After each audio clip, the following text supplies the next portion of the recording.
Oi, meus amores, oi, gente linda. Quem tá por aí, pega aí o teu livro de português, gente linda, de Abreu Lima. Olha só, lembra a última aula a gente falou um pouquinho sobre transcrição de texto falado, não foi? Para texto escrito. A gente falou um pouquinho sobre siglas e abreviaturas, falamos um pouquinho de palavras com som de X e CH. E hoje a gente começou um novo capítulo 5, falando um pouquinho, né? Tem aí a gênero textual quadrinhos, né? Na página 139. Então abre aí, vamos acompanhar a nossa leitura. Agora a história é outra. Você conhece a história de Chapeuzinho Vermelho? Com a turma, procure lembrar juntos os principais fatos narrados nesse conto. Depois faça a leitura da história em quadrinhos, né? A gente lembra muito bem, né? Uma história bem antiga, né? Da história do Chapeuzinho Vermelho, que ela vai lá, né? Levar doce pra vovozinha, todo mundo já conhece.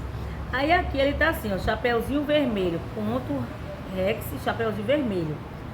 Lá vai a menina pela floresta levando pra vovozinha bolo, suco e empadinhas, né? E só que a Chapeuzinho Vermelho aqui é um Rex, né? Um tiranossauro, né? Mas pelo caminho, ó céus, olha só, apareceu um cachorro, né? Bom, daí vocês sabem o que aconteceu, não é? Piquenique. Então, parecia que ia ser uma coisa terrível que ia acontecer, mas não, foi o piquenique. Então, tá mostrando a vovó aqui, sentada, fazendo um piquenique lá, com a Chapeuzinho, né, que é o animal, e o outro animalzinho aqui também. Então, ficou bem interessante, né, essa leitura que a gente tem que fazer, a leitura de imagens juntamente com a leitura do texto de palavras, né. A história em quadrinho corresponde ao conto Chapeuzinho Vermelho, que vocês já conhecem. Provavelmente vocês vão responder aí, eu quero que vocês respondam, né? Então, bola a resposta de vocês. Mas a gente com certeza tá vendo que não, até porque no final Chapeuzinho Vermelho ela não vai se confraternizar com o lobo mau, e a vovó também menos ainda, né? Até porque a historinha aí, o lobo mau nem é um lobo, né? Ele tá fantasiado aí, né? É diferente, o desfecho, né, que é totalmente diferente. O que torna o fim da história em quadrinhos engraçado? O que torna engraçado? O diferente é porque é o bem inesperado, né? A gente pensa que vai acontecer alguma coisa ruim e de repente acontece um piquenique, né? Você já ouviu ou leu uma versão modificada de um conto tradicional? Sim, aí ele pergunta o que mudou na postura do vilão tradicional do lobo mau, né? A postura mudou porque no final não teve mais aquela coisa ruim que ele queria comer, a vovozinha, a Chapeuzinho. Ele foi fazer um piquenique e também eu já li também, tem outro texto, tem várias histórias que fazem a releitura da Chapeuzinho Vermelho. Tem a releitura do Chapeuzinho Amarelo, que é uma história que tem. Então tem várias releituras sobre isso. Aí agora a gente vai lá para a página 140 e 141, tem a história de Cinderela tal como me contaram, tá? A gente vai navegar na leitura, a leitura é um pouquinho extensa, mas a gente vai fazer essa leitura para poder fazer a interpretação de texto da página 142 e 143 e 144, ok? Vamos lá? Então vamos lá. Essa é uma história de Cinderela que talvez você nunca tenha ouvido. Cinderela vivia com o pai, uma vez que perdera a mãe muito cedo. Aprendeu a fazer as tarefas domésticas com perfeição. Quando o pai se casou de novo, né, vieram morar com elas a nova esposa, as duas filhas dela, Josefina e Madalena. As moças, no entanto, eram desajeitadas nas tarefas de casa. Cinderela frequentemente se irritava com as três. A palavra que Cinderela costumava cantarolar revela as razões de as irmãs e as mães delas, Antônia, chegarem a chorar desoladas. Então vamos lá ver essa nova versão, né, de Cinderela. Então tem aí: Josefina, Josefina, todas as coisas arruína. Madalena, Madalena, tudo que toca desordena. Antônia, Antônia, destrói tudo sem cerimônia. Ao cabo de alguns dias, a madrasta e as suas filhas estavam com o moral no chão, que, diga-se de passagem, brilhava como a lua cheia.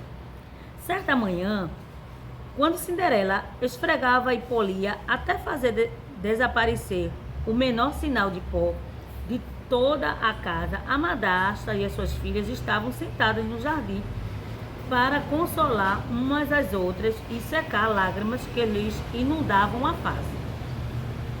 Uma criatura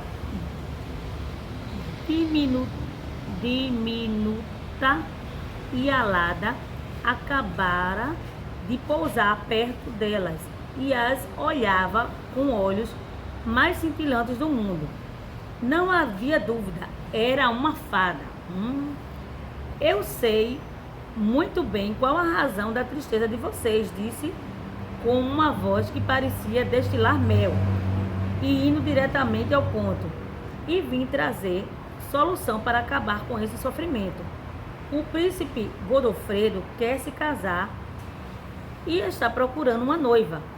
Embora seja rico e gentil, nenhuma mulher que ele conheceu o aguenta, porque ele é um maníaco e obsessivo por limpeza e organização.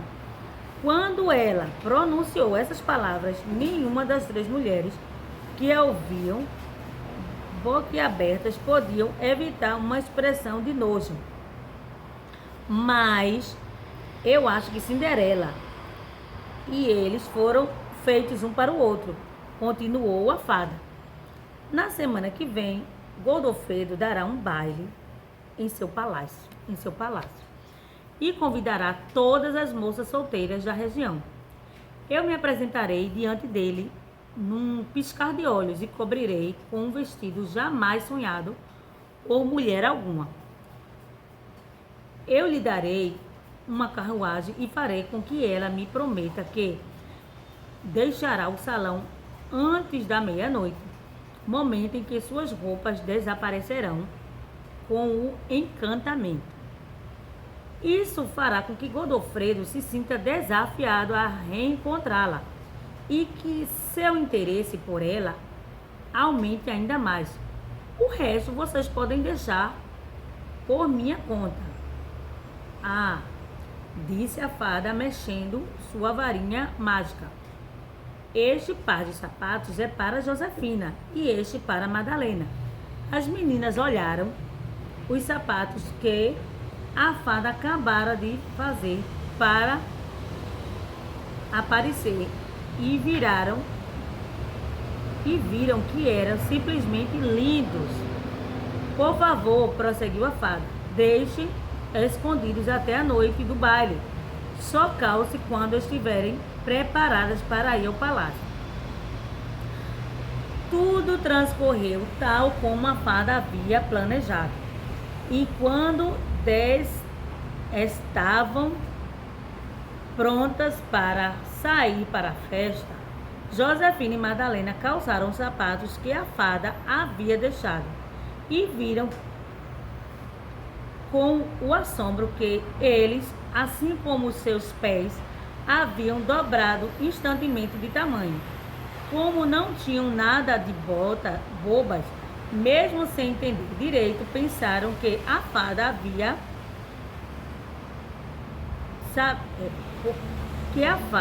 saber o que estava fazendo e foram para o palácio muito contentes. Cinderela chegou exatamente no momento em que o baile começava, disposta a conquistar o coração de Godofredo. O resto da história, com certeza, vocês já sabem. Um pouquinho antes da meia-noite, depois de ter dançado até o último momento com o príncipe, Cinderela sumiu, mas perdeu um dos sapatos. Ao descer correndo pela escadaria, desesperado, Godofredo mandou que no dia seguinte levassem o sapato de casa em casa até encontrar o pé que se encaixasse com a sua forma.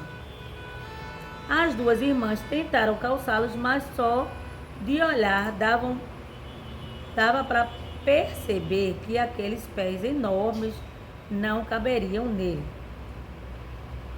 Cinderela casou-se com o príncipe e os dois passaram anos esfregando e polindo e lavando juntos. De resto, vale dizer que, na noite do baile, Josefina e Madalena conheceram dois encantadores jovens com os quais se casaram e viveram felizes para sempre. Aí tem esse conto aí que é bem interessante, né, de Adela Bastos, que não era uma vez, conto clássico, reencontro, né? Então, bem interessante, como a gente sabe que o nosso livro é formado por vários outros livros, né, para formar esse livro que a gente tem. Então, o clássico, ele faz uma diferença, né? Que Cinderela, na história clássica, era boa, e nessa outra, ela canta músicas e deixa até as irmãs tristes e a madrasta, né? E a madrasta e as irmãs postiças que se dão bem. Para isso, agora, a gente, na interpretação de texto, já que você leu e vai ler de novo sozinho, que eu quero ver a fluência de leitura de vocês vão responder a página 142. Ler para compreender, né? Você leu, agora vamos compreender. Com relação à versão mais conhecida do conto, o que há de diferente no comportamento de Cinderela? É o que eu acabei de conversar com vocês, né? Que essa Cinderela aí, ela era diferente, porque ela tinha mania de limpeza, a outra não, ela limpava porque era obrigada, né? E até maltratava as outras, né? As irmãs, né? A filha lá, as irmãs postiças e a madrasta. Nessa versão, quem é a personagem vilã, né? Não é a madrasta, a gente já sabe que é outra. Então, diz lá.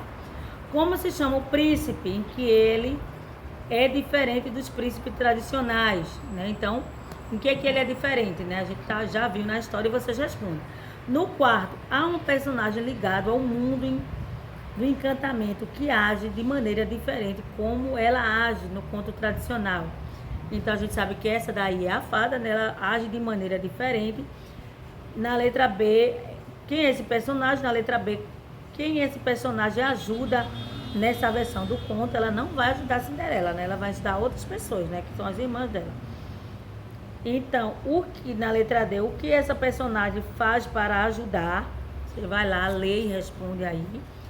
E aí tem um pedacinho do texto para ler novamente para a gente responder a página 143. Dá uma olhada aí na página 143.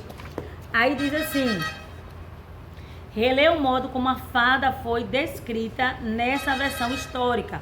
Uma criatura diminuta e alada acabara de pousar perto delas e as olhava com os olhos mais cintilantes do mundo. Não havia dúvida que era fada.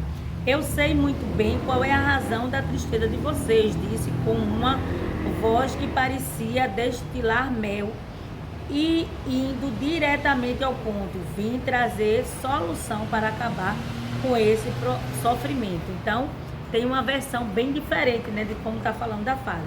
Copie a expressão no texto que sugere magia delicada.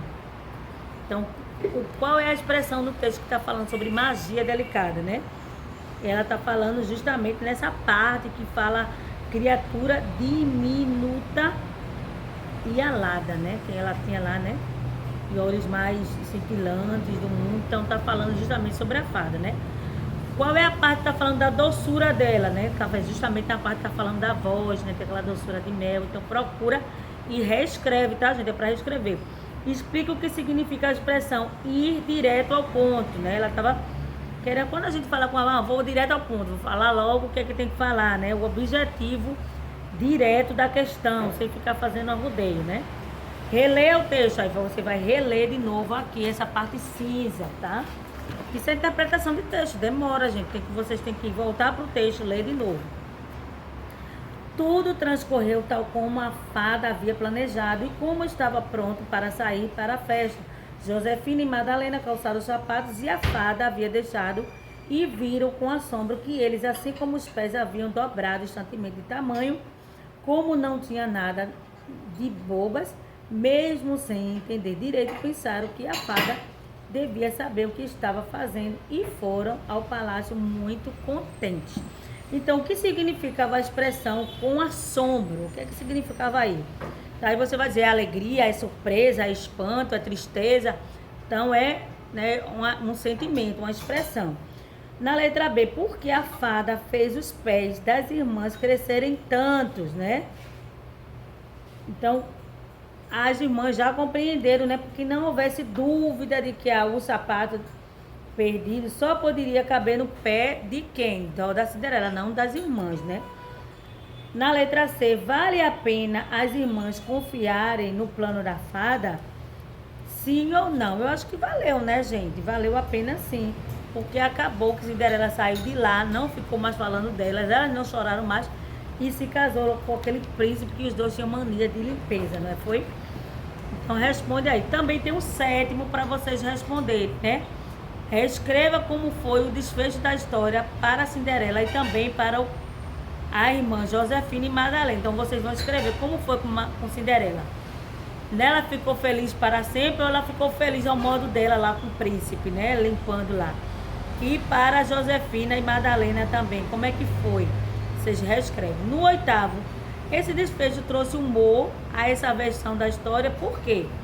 Foi humor, né, gente? Foi bem diferente do conto que a gente já conhece. O que Cinderela tentava deixar as irmãs tristes? Releia, como é que elas deixavam? Cantando aquela música, né? Josefina, Josefina, todas as coisas a ruína. Madalena, Madalena, tudo toca que desordena. Antônio, Antônia, destrói tudo que se sem cerimônia. Então, a cantoria era triste mesmo, deixava a pessoa. Então, por que podemos afirmar que nessa história há uma inversão na atitude dos personagens em relação ao conto tradicional? Justifica a resposta dos fatos. A gente sabe que houve uma inversão. Por quê? Porque na outra história, a madrasta era má, né? Nessa história, quem era a Cinderela, né? Então, teve uma inversão e você vai aí responder. As irmãs delas também eram más, né? Na outra versão clássica. E nessas não. Então, responde aí. Na décima, observe o título do livro em que a história foi publicada. Ela traz versões diferentes de vários contos encantados conhecidos. Não era uma vez, porque o conto mesmo era uma vez. Não era uma vez, está dando alusão que a história não era assim, né? Por que o livro recebeu esse título? Então, você vai colocar a sua opinião, que a expressão clássica era uma vez, a gente acabou de explicar, né? Em sua opinião, para apreciar melhor as novas versões dos contos, é importante conhecer as histórias tradicionais, porque se você não souber a história tradicional, como é que você vai saber que ela foi mudada? Não, eu acho que a história era assim mesmo, era a mesma coisa que a gente viu na primeira historinha lá do começo, do Chapeuzinho Vermelho, entendeu? Que aqui teve terminou com um piquenique, todo mundo lá, e no final não era assim. A mesma história aconteceu com Cinderela, tal como se contaram, né? Que já é diferente. Então a gente vai ficando por aqui, tá? Até a página 143, 144, né? E na próxima aula a gente vai continuar essa interpretação de texto, mas com discurso direto e indireto, que tem tudo a ver com aquela respostinha lá, que é o objetivo direto da questão. Eu vou direto à questão. Tá certo? Mas vamos deixar isso aí para a próxima aula. Beijinho para vocês. Fiquem com Deus, respondam e postem para correção, ok?